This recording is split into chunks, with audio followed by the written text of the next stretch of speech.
bullshit, man. Fuck. I would say that was probably one of the greatest flyweight title fights ever in UFC history. The flyweight division has been revived. Thank you. Well, a lot of the time, it started to make it that any of the title fights in the flyweights would get dropped to co-main or even lower in the main event.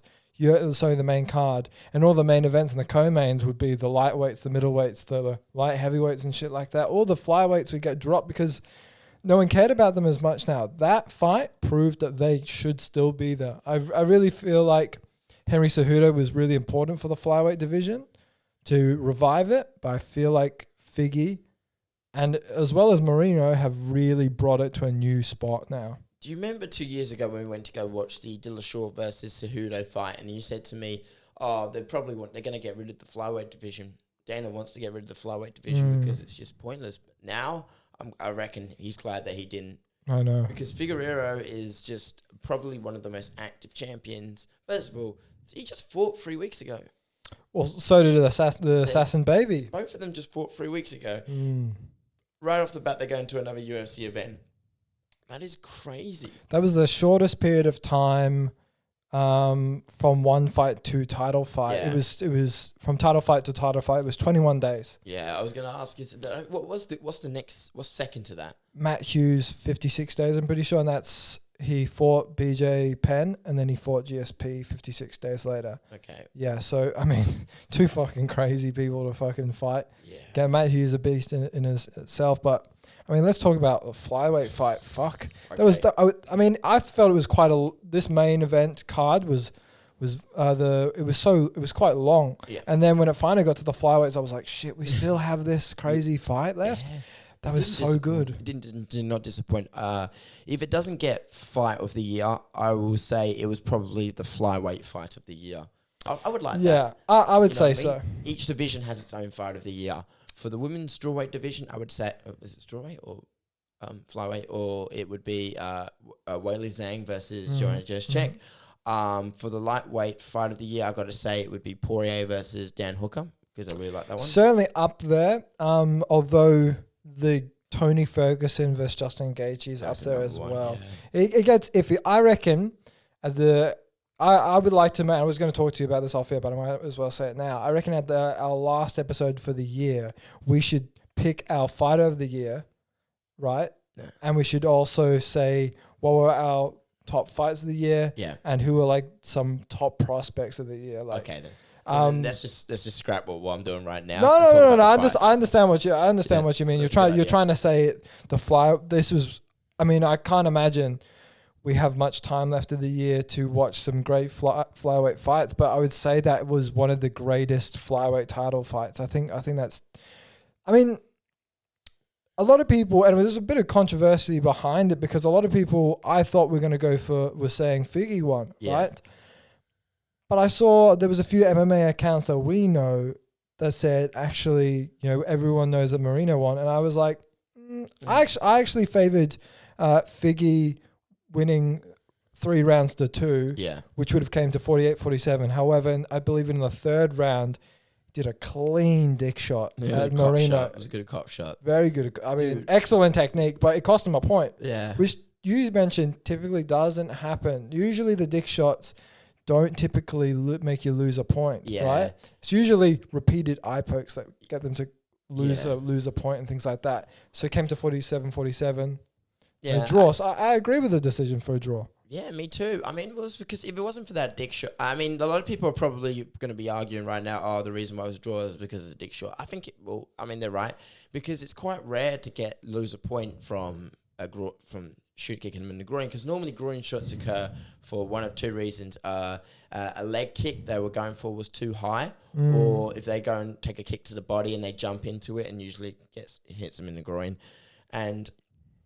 But I kind of do agree with the point loss, because the severity of the groin shot and the fact that it was a title shot, and I don't think off the bat the judge was I don't think off the bat the referee was thinking it, but then he looked at the absolute damage that was done to Moreno. The guy was literally just sitting on the ground still for at least a minute. Even Joe Rogan says it. He said he hasn't moved. I do get your point, because almost looked like he was coughing, but they were like dry coughs, like he was about to heave into vomiting and things like that. I mean, we've all been hit with a fucking great dick shot once or twice in our life, right? If you do any martial arts, any type of kicking sport, even fucking soccer, you're gonna most likely get kicked in the dick at some point, and that thing fucking drops you. And even the cups that the UFC makes, if you get a fucking kick by the flyweight champion, I can imagine it's going to drop you down onto the ground and just be fucking in agony. Especially when the flyweight champion is called the God of War. Exactly. I mean, that was a great fight. I thought that was an incredible fight. It was back and forth, great exchanges.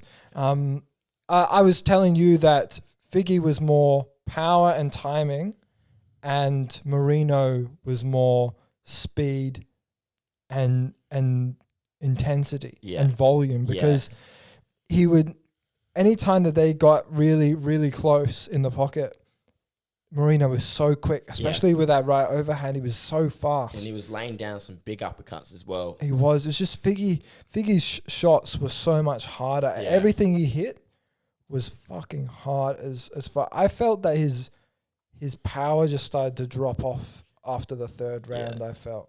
He threw a spinning back kick right out the gate on the first round. He threw a few of them. Yeah, and then he landed one pretty successfully into the, I think it was in the second round, and he got Moreno against the cage. But there was one point that I thought, I think Moreno's got it. It was when he laid like a 3-punch combination into Figgy, and it was I think it was in the end of the third round after he got the cock shot. He was like, Figueiredo was like, stumbling a little bit, and he dropped his hands. And then he had him against the cage, and I thought, when we were actually yelling, we were like, holy crap, I think he might have had it for a second. So I honestly believe that third round, let's say, take away the cock shot, that third round still definitely went to Moreno. Yeah, I think so. I really think that Figgy did win the fight,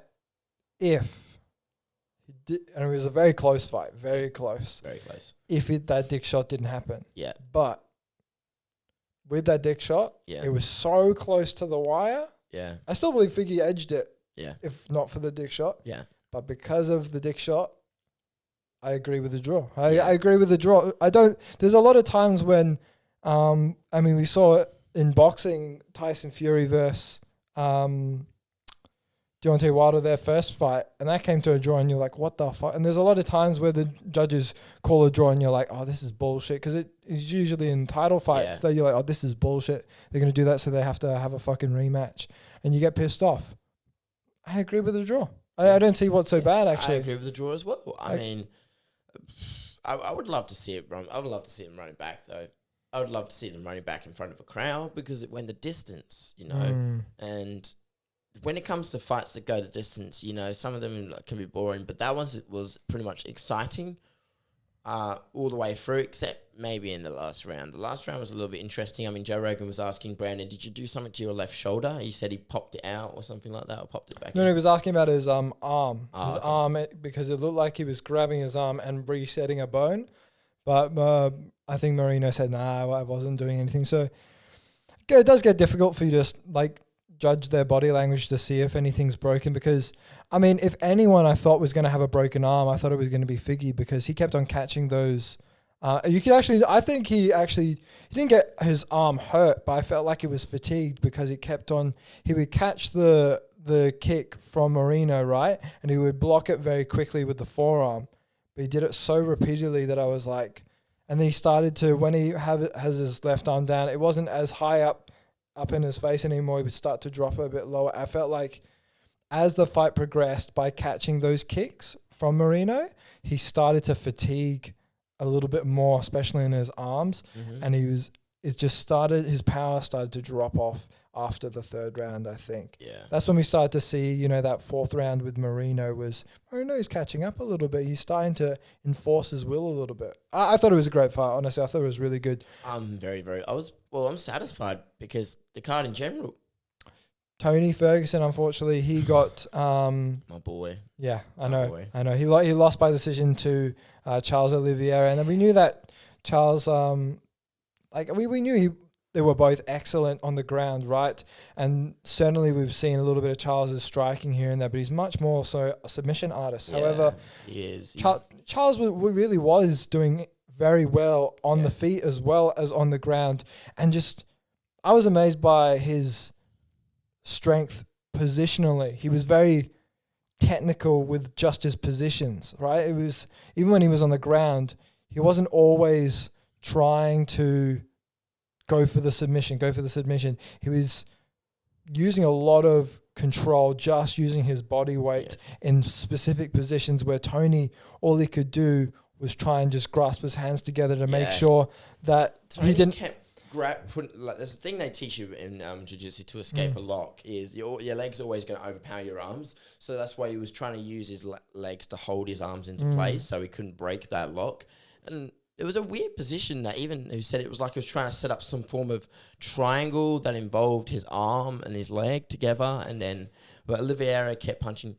I'm going to say something I got to say something, but I'm also going to contradict myself because, like I said, I felt like there would have been a different fight if that was 5 rounds because it was only 3.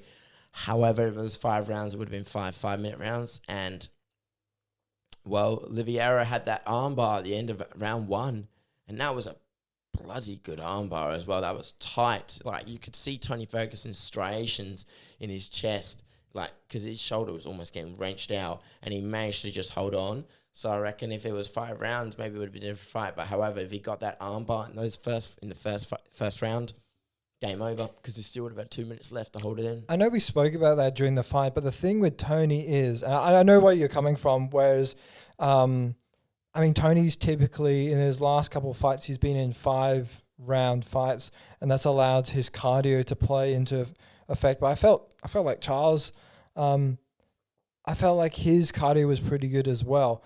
What I was thinking that could beat that was that Tony got caught in such a horrific submission attempt. And if that was, maybe there was a few more seconds longer, I think even Tony would tap. Because he went like this, right? Didn't know if maybe he's just trying to grab and he's so stretched out, that's as far as he can go. But if that was on a little bit longer, I think the ref would have been like possibly trying to save Tony from himself, right? Tony's got a heart of a warrior. But if that went on longer, I think, and we already saw it. Later on in the fight. Tony's left arm was a bit fucking buggered. Yeah. That jab that he's so often putting in people's face and using his elbows and things like that, it wasn't as effective. He wasn't using it as much because I think his shoulder was just fucking wrenched out. He wrenched it so hard. It looked like he was going to tap, or he was going to fuck his shoulder up really, really bad, and the fight was going to be stopped by a doctor. But I feel like Charles still would have beat Tony. I feel like it would have been a different fight if it was a 5-round fight and that submission attempt never happened. Yeah. But because that submission happened in the first round, it kind of set up 2 and 3 being fucking horrific for Tony because Charles essentially took away one of his limbs, one of Tony's most important limbs, which was his jab, you know? Yeah, and he loves to throw those elbows. Well, right off the bat, like it was when in the first round, Oliveira was already had really good. She's got really good striking. It was really putting it on Tony, and then he threw a couple of hits at him, and then Tony was against the cage, and he tried to do a spinning back fist off the cage, and almost caught him as well. Yeah, he did, and not even that, but there was a point again I think it was the third round, the last round, where Oliveira put him in a triangle, and we actually thought, oh shit, he's got the triangle. We thought that was going to be it, but then he lost the triangle trying to readjust. So I feel like I was, and again, I'm a little bit biased because I love Tony Ferguson. I feel like, Charles Oliveira won, but, he didn't beat Ferguson because it could have gone, because Ferguson's known for those last minute finishes, you know what I mean? He goes forever. He's got that cardio. He's known for training out working out 6 hours a day. Yeah, so yeah. If again, 5 rounds, even though I contradicts myself because he could have got submitted and all that, but I still feel like they should maybe go. I feel like they should go again, but I don't think it's going to be anytime soon because Oliveira, is he now put into third place?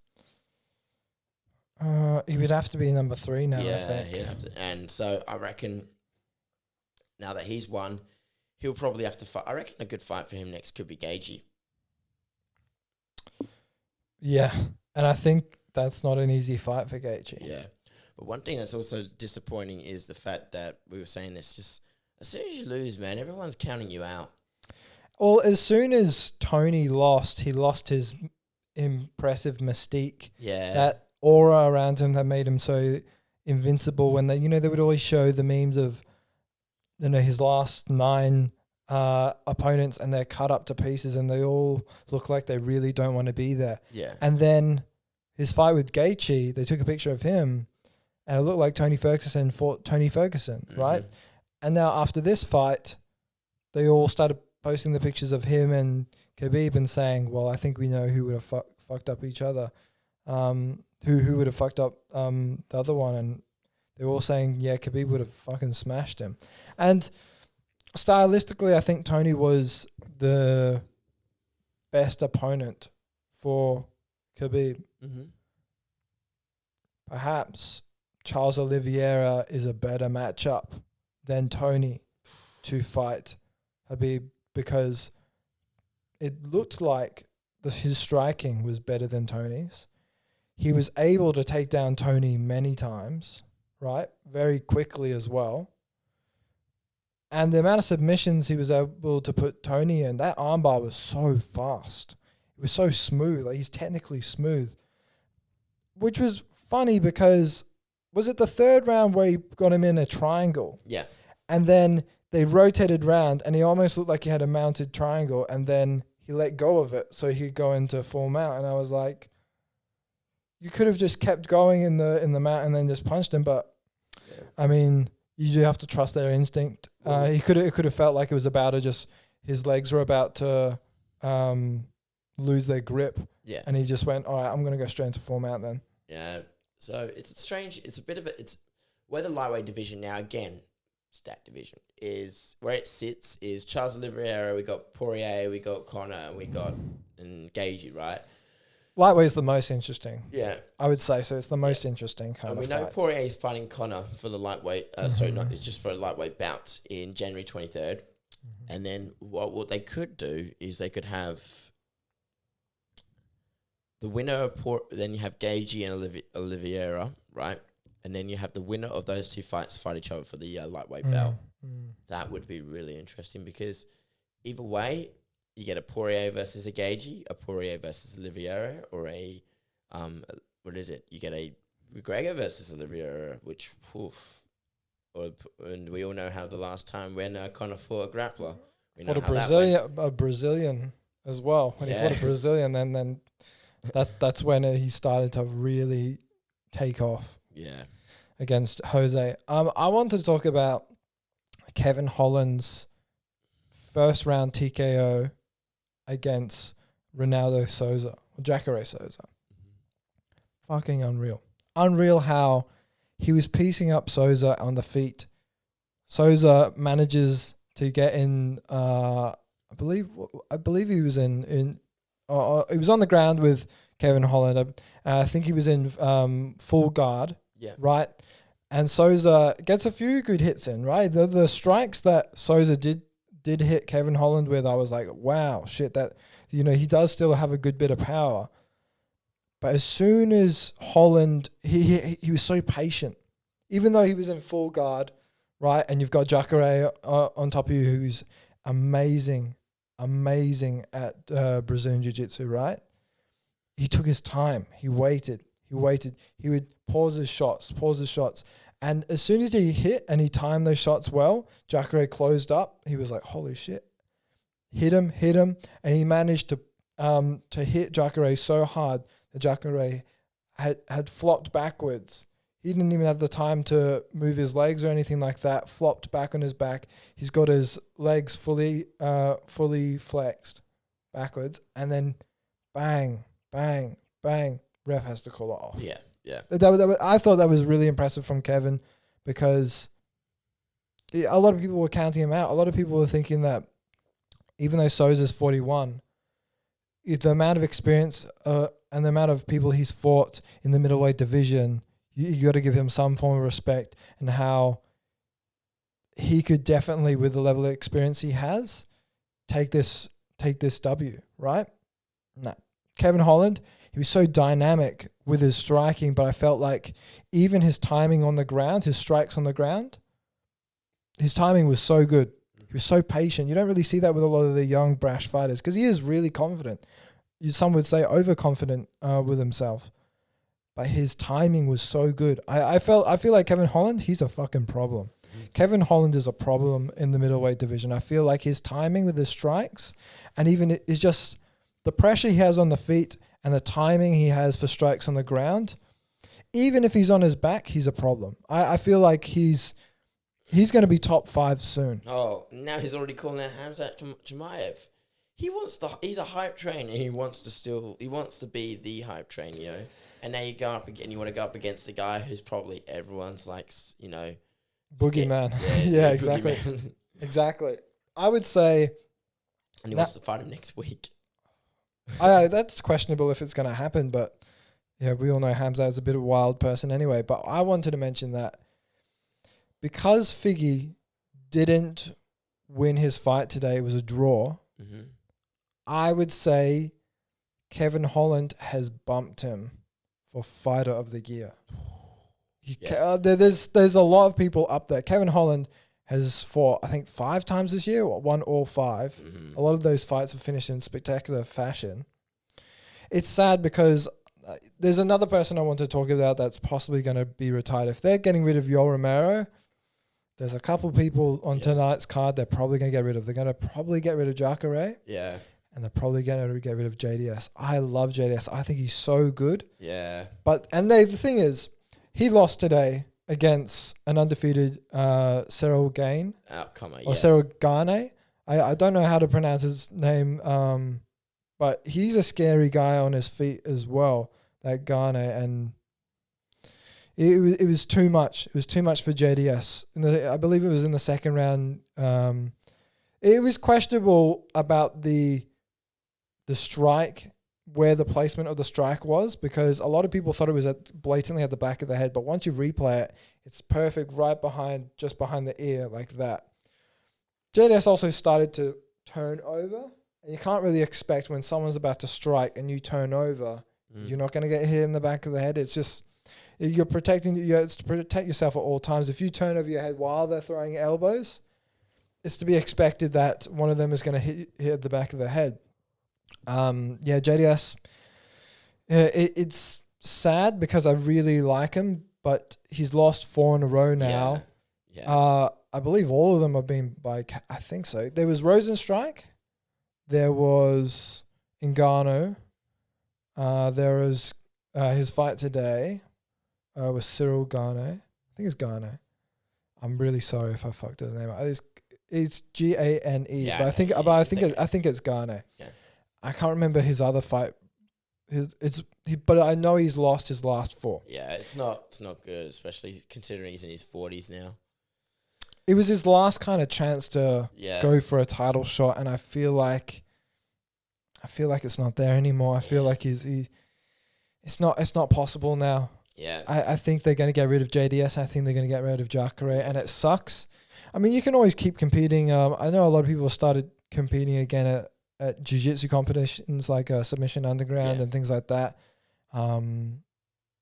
It's sad. I really like those 2 fighters, but I feel like 2020 takes no prisoners. If they've already got rid of Yoel Romero, they're going to get rid of Jacare, and they're going to get rid of... a few more names I reckon they want to get rid of as well. What's another one? I reckon, I don't know, maybe Dana's going to want to get rid of Tyron Woodley. I know that they don't get on well with each other. I hope they don't get rid of Tyron. I hope Tyron gets one more fight. Yeah. And if it doesn't work out, then... I think he's probably going to have to get rid of Diego Sanchez. Yeah. Yeah. I think he might get rid of Clay. Guida's going. Yeah. Going yeah. for sure. Who else would you think they would want to get rid of? There was a few that I had to check. You know, we already got rid of Rachel Ostovich. he's already got rid of Paige Van Zant. You know, there's quite a few names that are quite a few big names that are going. I feel like, you know, Yoel Romero is just the first piece of the pie. And if he's really the tip of the iceberg, that's a really big fucking iceberg. I don't know who else that they would remove now, but I feel like Clay Guida's probably on that list as well as Diego Sanchez. I think they're too far past their prime, and they're not staying in the winning column. I also think that he's going to get rid of Alexander Gustafsson, even though he retired and came back and lost. Yeah. Oh, you think Alexander Gustafsson's going to go?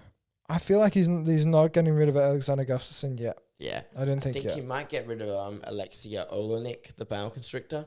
Maybe. Because he's old. He's just had so many fights. He's not really going to get a title shot anytime soon. Yeah, it gets difficult when these fighters get a bit older. It does get rough. Yeah. It does get rough. Anyway, but one thing that's going to be coming back next year, though, is he's going to really push to have his Contender Series up. Dana also wants to have another season of The Ultimate Fighter. Yeah, and I don't know who they're going to pick. Yeah, who would be a really good coach? Who do you reckon would be some really good coaches? I would have liked Izzy versus some other fighter, maybe Whitaker or something like that, or maybe you could even do maybe a Paulo Costa versus Vettori, or who else would be really good?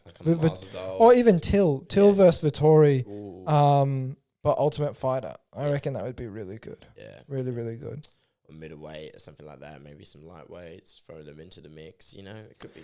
I think Vettori versus Till would be really good for the Ultimate Fighter. Did you see what Till did to Vettori? Yeah, because Vettori said, "I'm just waiting on my first meme," because he called out Till. He said, "We're going to make sure who's the best out of Europe." Till says, "Let's fucking go," let's fucking go, like he'd usually say, in his classic Scouse accent, and he just says, "Look, you had a great fight last week. Let's do it. Let's fight." Vettori says, "Hey, I'm waiting on my first meme." And he sends it to her, "Here you go, you ugly cunt." and it's him from the Goonies. That I didn't know what it was from, but I knew it was like an ogre face. Yeah. It's like mixed between. It's like a pig ogre. Oh God! I was like, well done, Till. Oh, he's so good. It's funny, that Till. You know? He is funny. Yeah, he is so funny.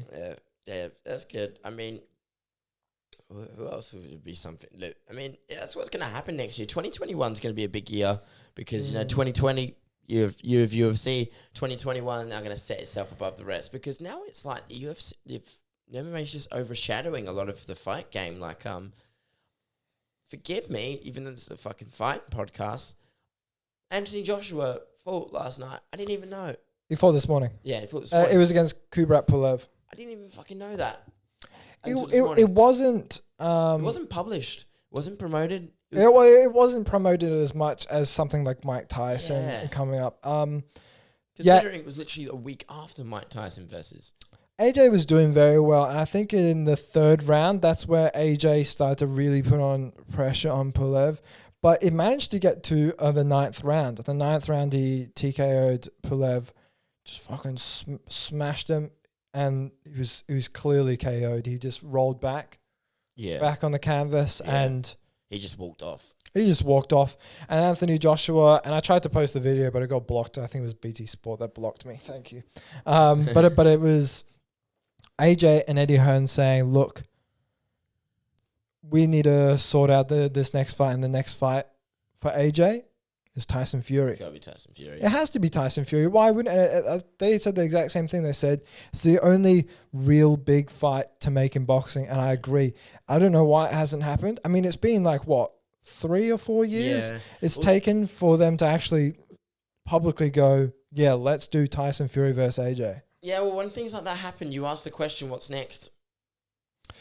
The issue of boxing is the fighters aren't as active as you see UFC fighters. And they don't often... There's not enough personalities in boxing anymore. That's what I can say. Yeah, and it's difficult with boxing is because they've got WBO, WBC. It gets difficult for when they have to actually negotiate to get these big names from different continents to come fight each other and put their own belt on the line to win another belt when they could already just be like, oh, I'm the heavyweight champion. Especially when there's so much money involved as well. Huge. There's so much money in boxing compared to the UFC. A lot of it's overpay. But with UFC fighters, because there's not as much money involved, that's why they're always trying to stay active. You said it to myself, like Deveison Figueirdeo fighting 3 weeks because you said that after his last fight with Alex Perez and he beat him in the first round, in the first 2 minutes, he didn't get the fight of the night bonus. He didn't. He wanted that 50K bonus, and he went to Dana White's office and he said, "Look, I don't think he really pleaded his case that much, but he definitely had a case. He won in the first round, his first title defense, won the first round in the first 2 to 3 minutes." Crazy guillotine after going for, I think he was going for a leg lock or something.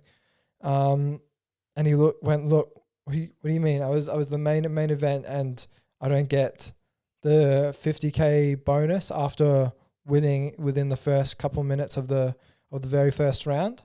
And Dana just got the 50K and just went, give him a little bag with 50K in it. And he was like, happy. Happy, yeah. It gets difficult with boxing because there's so much pay compared to other combat sports like the UFC, bare knuckle boxing, Bellator, things like that. Yeah.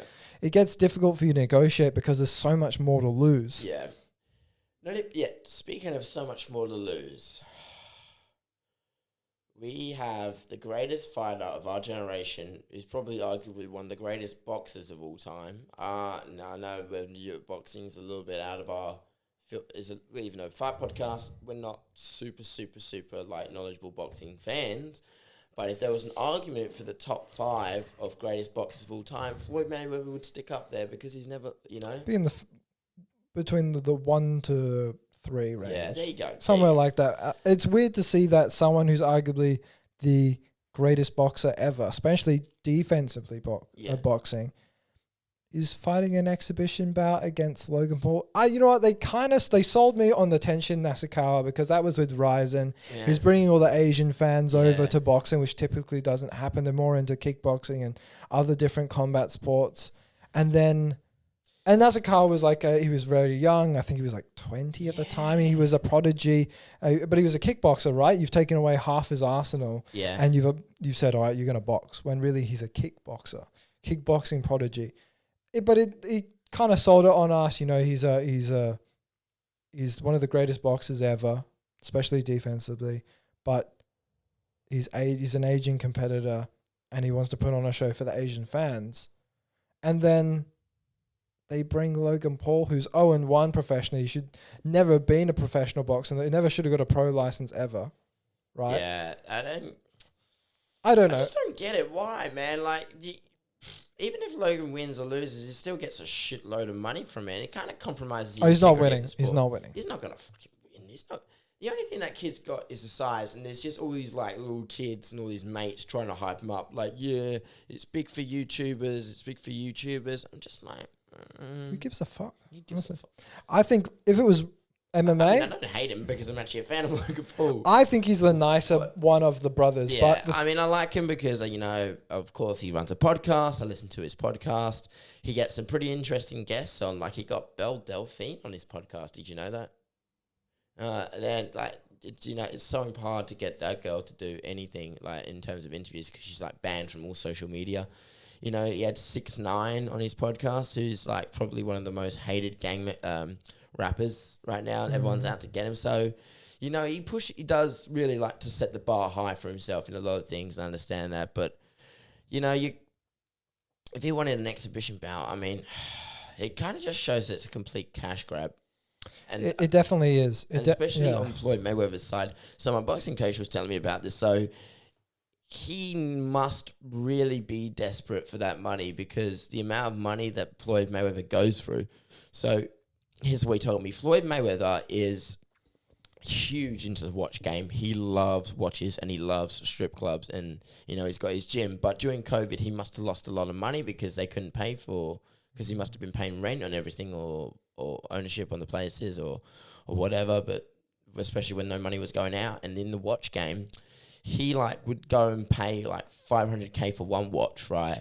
And then he'll find someone to put diamonds on it for him, and he'll go and spend like $1 million in diamonds or something like that, put onto a watch, and then he's like spent 1.5K on a watch, and that's money you'll never get back because that's 1.5 million. Yeah, because that's money you're not going to get back because then that's going to be a depreciating asset. Yeah, I mean, someone like Floyd, he's had so much success in boxing and he's made so much money. He's made his fights are in the nine digits, figure fights, but he's done so well financially and boxing wise that I feel like he feels, well, I think he just wants to rely on his boxing skills in order to make more money. I question why he needs more money. I feel like he's made close to $1 billion at least. Oh yeah, he would make at least $1 billion if you stack it all up all together. I don't know where his money goes. I know he spends a lot. I know he always likes to flaunt it and things like that. He loves strip clubs. He brings about 25K wherever he goes. In a little backpack, I know. And then I don't get why he does that because it's weird how he spends his money. You would think that someone who is got that much money has a whole room full of financial advisors that could turn that money into way more money. Yeah. I don't get why that's the case, and it makes it difficult because the YouTubers fighting YouTubers on maybe an undercard of a pro boxing fight, I can get around it, right? I get that too. But an exhibition fight of the greatest boxer ever and an 0-1 YouTubing boxer that's somehow got a pro card, it doesn't make sense for me, and I don't really like it because it does question the integrity of boxing as a sport. All that kid got over Floyd Mayweather is his size. It would make sense in MMA. Yeah, it makes sense. Logan's wrestling background in high school. I mean, I don't know if he did a bit in college, but he was number one in Ohio, I think, and number one in the state, right? I've seen him done wrestling with Paulo Costa, and I thought it was really. Yeah. I thought it was very competitive grappling matches. I guess they're in a sparring environment where they're not going all out and things like that. And you're going against a very well trained athlete like Paulo Costa, who's huge for his size, definitely bigger than Logan Paul. But it only makes sense if it was maybe an MMA bout. Do I think someone as old as Floyd would ever go MMA? No, which is why it's going to boxing. Plus, he's the greatest boxer ever. It's his fame that's building the fight, not Logan's. Yeah. Logan's going to make a shit ton of money. Floyd's going to make a shit ton of money. And a lot of people are going to watch it illegally. That's it. No one's going to... Yeah. A lot of people is going to watch it illegally, and a lot of people are not going to watch it properly. Yeah, it's not going to happen. No one's going to pay actual money for that shit. Are we going into an age right now where it's just pro boxers fighting YouTubers and it's just a money grab? It's just a cash grab because Tyson versus Roy Jones Jr. had all those kids watching Jake Paul versus Nate Robinson on the undercard. That had way more pay-per-view buyers than Tyson versus Fury. Sorry, Fury versus Wilder. Yeah. It's just, I don't know. I've seen memes about it. It says, when it said, boxing, we need to put on a fight that will sell money but not compromise the integrity of the sport.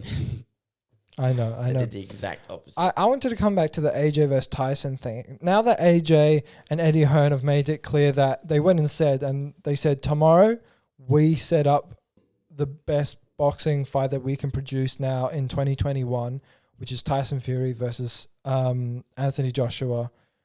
Anthony Joshua comes off a great win against, what was his name, Pulev?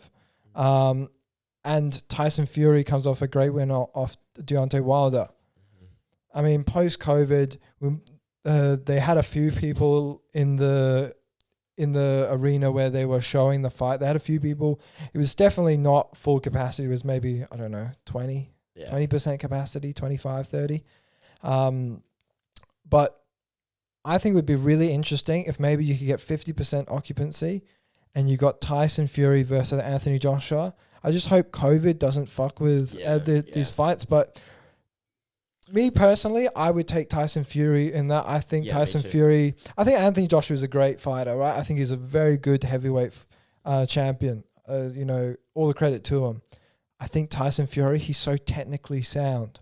Doesn't have the big muscles. He doesn't, but he moves around so effortlessly. Someone that big shouldn't move around so effortlessly like that. He's a very tall guy.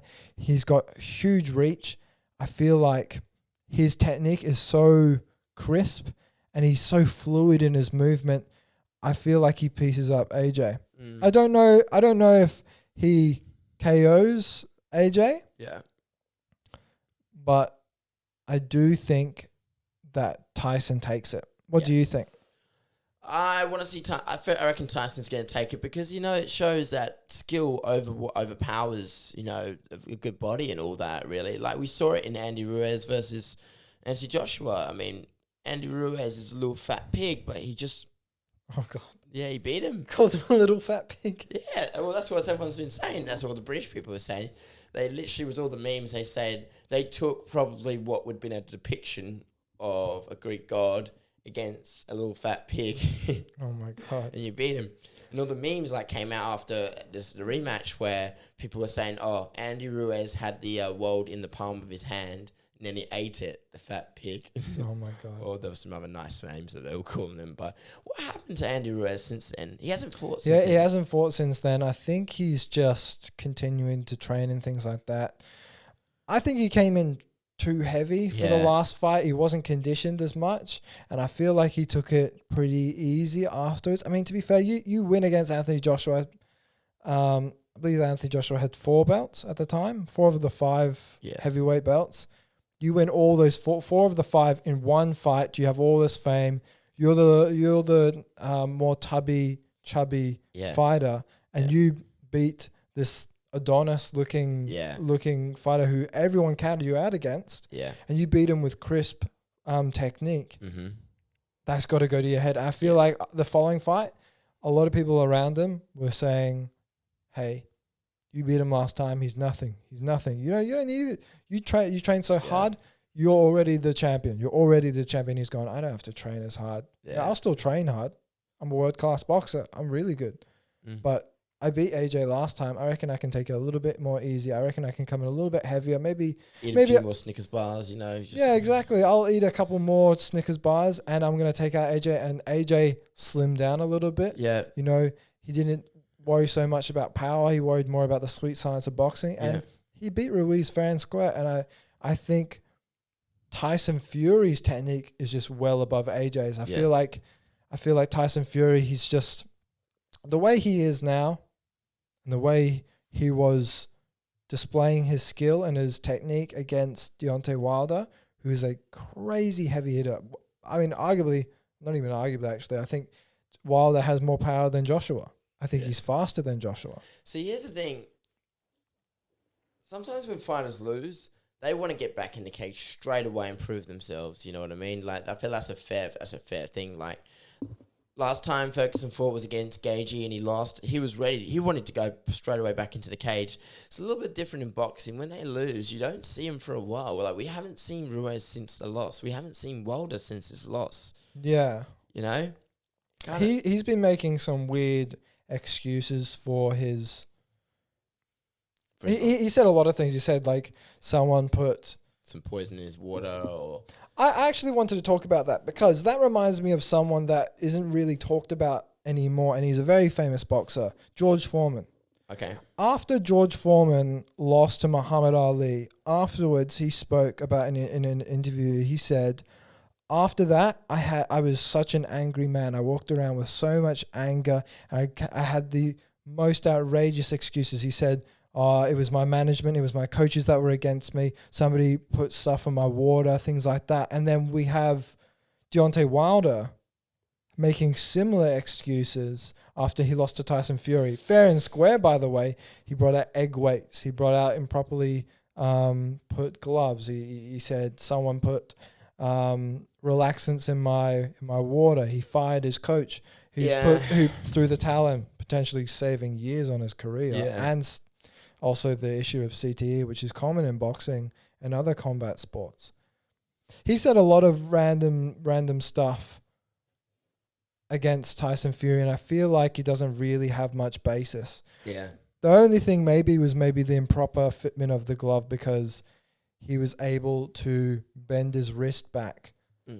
But you could see when he was holding it and he closed his fist, that there were times in the fight where he could close his fist quite fully. I think someone with big... to be honest, that is the only kind of gripe he could have. Yeah. It's not enough to overturn it, though. Nothing to overturn it. I feel... And the first thing Wilder said was the suit. He said, oh, that was a 30, 40-pound suit or something like that. And I was like, why the fuck you wear it then? Yeah. Like, it doesn't have to be that heavy. Don't you wear weight vests all the time, as you said in your interview with Exactly. Joe? He said it doesn't matter. I wear weight vests and run all the time. Yet that walk killed your legs? Yeah.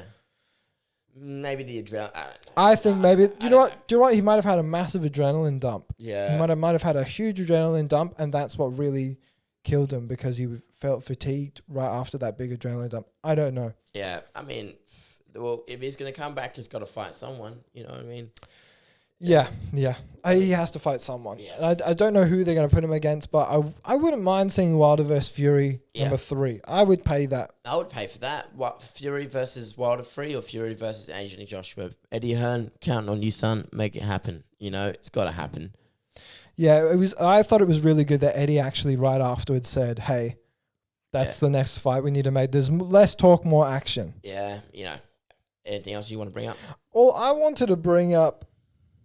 Well, next week we have some huge fights, right? I think later, closer to the date, we can talk about them a bit more depth. But there was 2 fights I really wanted to talk about to finish off the podcast. Okay. Stephen Thompson versus Geoff Neal. Okay. And we've got Jose Aldo versus Marlon Vera, right? So talking about Stephen Thompson versus of Geoff Neal. Geoff Neal's an up-and-coming fighter. He's doing very well in the UFC. Stephen Thompson... Wonder Boy. Yeah, Wonder Boy. Champion. Incredible kickboxer. Very fast on his feet. I love watching his YouTube channel. He always does really good breakdowns and things like that. And his YouTube videos are even better than some of the UFC embeddeds, because you could see some of his sparring with Chris Weidman. Chris Weidman was helping out with his wrestling and things like that. We know Chris Weidman's having a little bit of a comeback. His last win, he out-wrestled to come to a decision. Yeah, I mean, Stephen Wonderboy Thompson, he's got a fight on his hand with Geoff Neal, and it's a very competitive fight, and that's going to be the main event of next week's card. What do you think about that? Ooh, I'm looking forward to it. I want to see Stephen Wonderboy Thompson win, because what was his last fight? Was it against Anthony Pettis? It's been a long time. Yeah, it's been a long time since he's fought. I can't really remember, to be honest. I don't think it was Anthony Pettis actually. That was a while ago. Either way, I really want to see how Jose Aldo is going to play against Marlon Vera, because Marlon Vera stole Sugar Sean O'Malley's hype, you know, and Jose Aldo lost his last fight to. He lost his last fight to Peter Yan. Vicente Luque. Okay. Vicente Luque beat Stephen Wonderboy Thompson. Oh, I see. So, but Vicente Luque is a fucking beast in itself. So I think that maybe I feel like also Jose Aldo might be battling for his place in the UFC. I was going to come to that. I think if he loses last 2 now. I think if he loses this one, he's out. He lost to Marlon Morales, and then he lost to Peter Yan. So. And he's not getting any younger either, and he's had some wars now, and he's got quite a few losses on his streak, because he's lost to Max Holloway twice, and he's lost to... so he's got about 5 more losses on his streak. So I'm just saying, man, he's got to win, you know. It'll just certainly light a fire up underneath his ass, because if he doesn't, it's questionable if they get rid of Jose afterwards. Dana is saying that there's going to be at least 60 more cuts. It's just got me thinking now, questioning a lot of fighters' positions. They're definitely... I mean, to be fair, they're going to get rid of a lot of people that aren't even in the top 15. Yeah. Which is fair. A lot of people, they've kind of exaggerated a little bit. They have a huge roster. It's insane how big it is. They're going to chop off a lot of people that aren't in the top 15, maybe below top 10. They're going to... But if you're in the top 10... You're fine. You should be okay, right? If you're a very inactive top 10 fighter, inactive top 10 fighter or top 5 fighter, or a very aging competitor, someone like Glover Teixeira, he's an older guy in top 5, but he's most likely going to get a title shot in light heavyweight. Doesn't have to worry about it. If you've lost a great many of your last 5 fights, you've got to be scared that, you're going to go. Cub Swanson today won, and he said, he mentioned in his interview, hey, it actually did cross my mind. If I lost today, I was most likely losing my contract, right? Cub Swanson comes off a Tico win. I believe it was in the second round against Pineda. I thought he did very well again. He's been around for a very long time. Yeah. If he lost that fight today, they would have got rid of him. Yeah. It's sad. Here's the thing. Now, I don't think the wins matter anymore. I think it's all up to Dana, because let's take some fighters that have been dropped, even if they're a winning streak, like Sage Northcutt. He was on like a 4-fight winning streak and he still got dropped. That's an interesting one, because I did some research into that, and Sage Northcutt actually tested the waters afterwards. He didn't straight away get rid of the UFC. Yeah. Dana actually mentioned and did an interview and said, actually, I love Sage Northcutt. I think he's really, really good. I think he's brilliant, right? But he chose what was best for himself, and he chose one championship, and it wasn't out of a vindictive way. I think he was just disappointed that he chose one championship and not the UFC. Mm-hmm. And I think when he lost in one championship, he was like, hey, you should have been here, because we would have treated you a bit better. Because when they put him up against, who did they put him up against? I'm blanking on the name. Cosmo Alexandria. Yeah. And I mean, your first fight in one championships, and they're going to give you that. Yeah, that is one of the most ridiculous matchups I've ever seen in one championship. You know what's going to be interesting?